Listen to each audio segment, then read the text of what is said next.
Bienvenidos sean una vez más a la clase del día de hoy. Soy la profesora Nora Pou, quien les está impartiendo las clases de Ciencias Sociales. El día de hoy vamos a conocer a un personaje muy reconocido durante la historia. Se trata de Carlomagno. Para iniciar con nuestra clase, vamos a ver nuestra presentación del día de hoy. Vamos a hablar acerca de Carlomagno. Pues, ¿quién fue Carlomagno? Para empezar, vamos a hablar acerca de una lluvia de ideas. Pues, como conocemos, él estaba lleno de poder, fue una persona muy poderosa, quien se coronó rey. Le servían muchos siervos. También estuvo conformado o pudo formar a su familia durante su reinado. Y por último, su muerte. Ahora bien, hablemos acerca de su historia.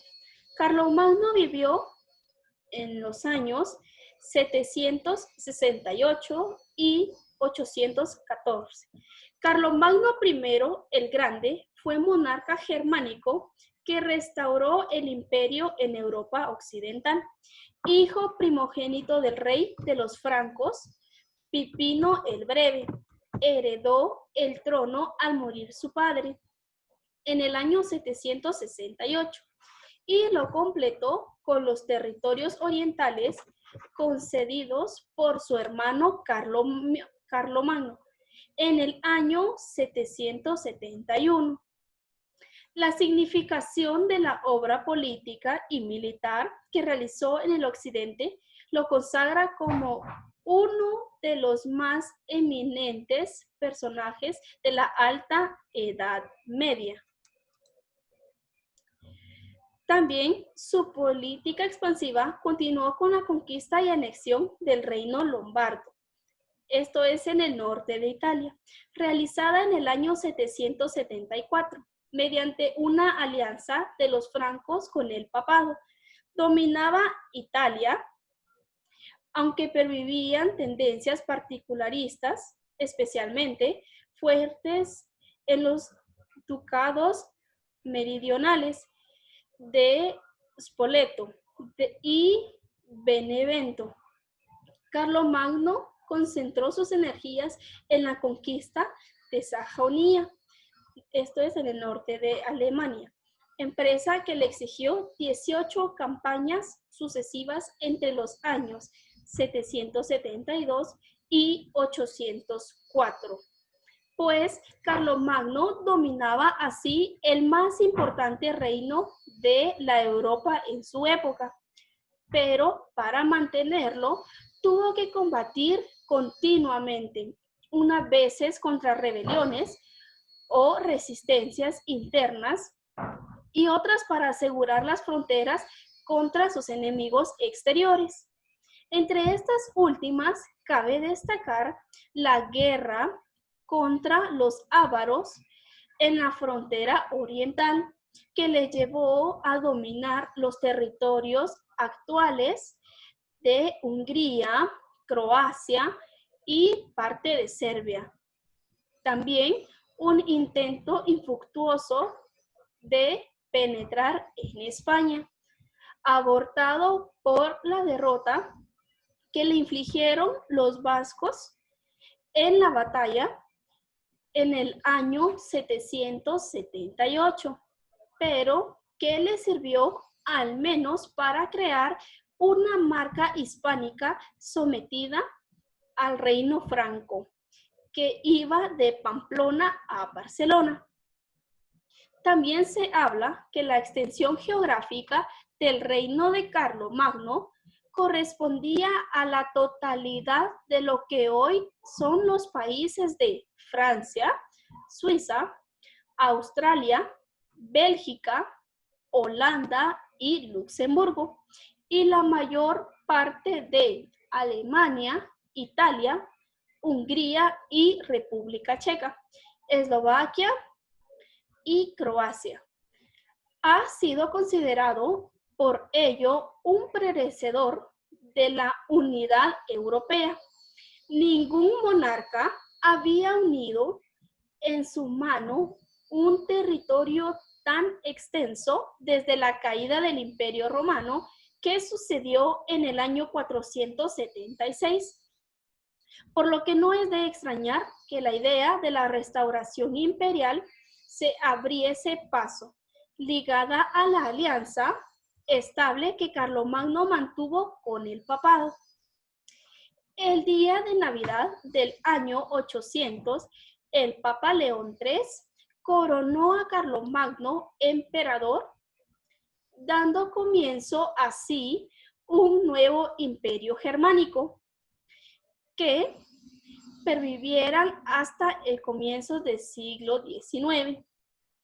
Aunque la continuidad de este imperio germánico con el imperio romano de Occidente, desaparecido 3 siglos antes, era una ficción. La restauración de la idea imperial significaba una aspiración a un poder universal por encima de los príncipes de los distintos reinos que serían la contrapartida temporal de la supremacía del Papa en lo espiritual.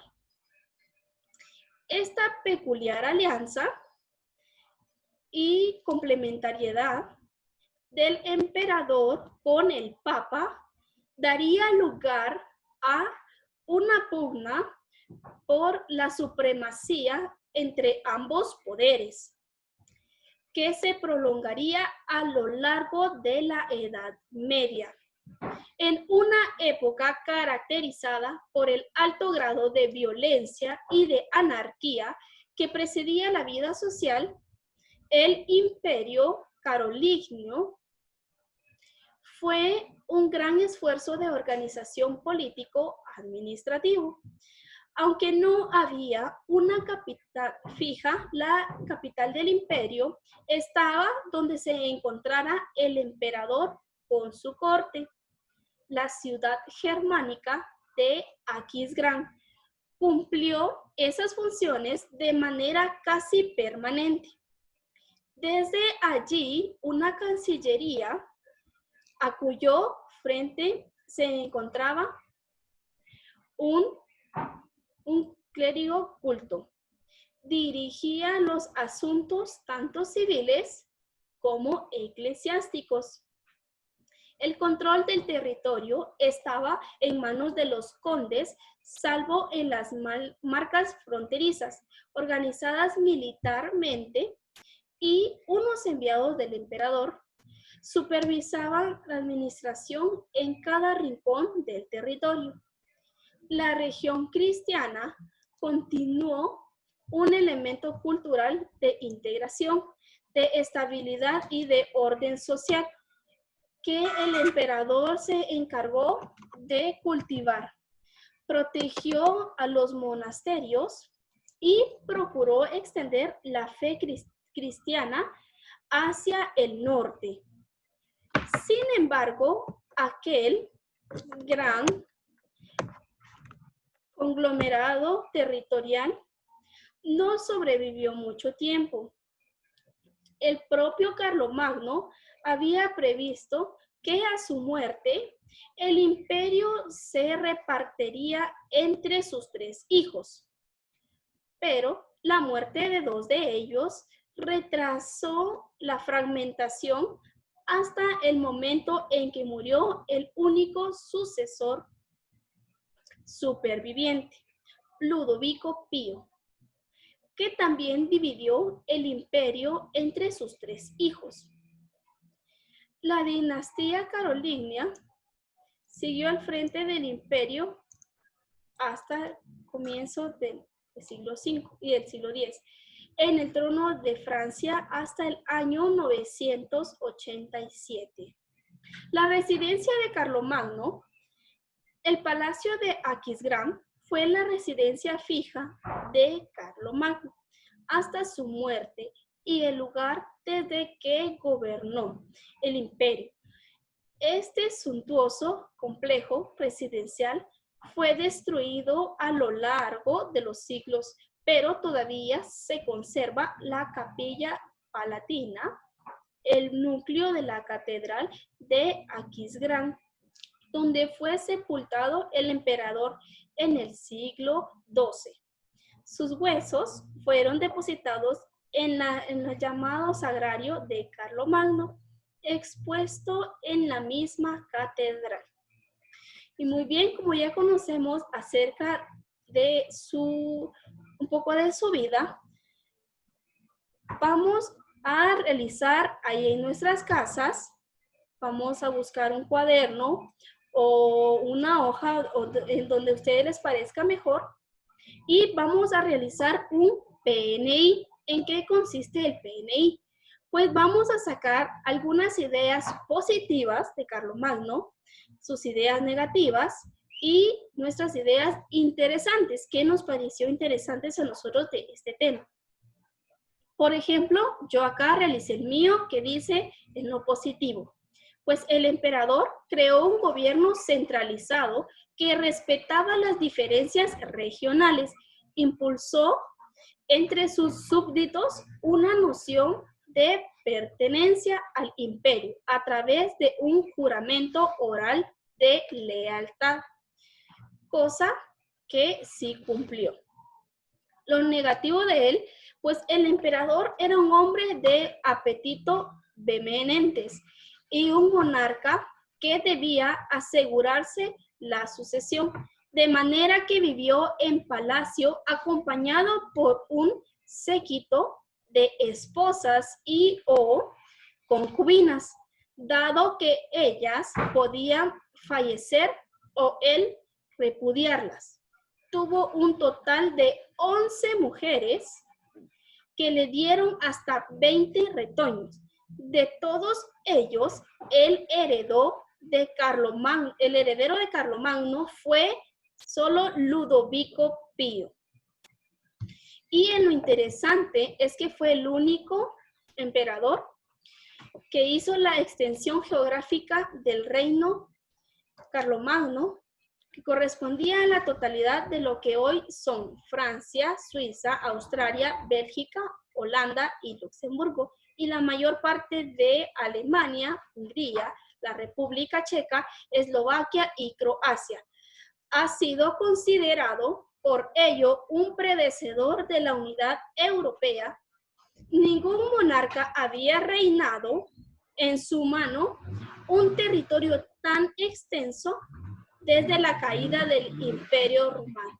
Y qué interesante que fue el único emperador que se extendió mucho entre estos países.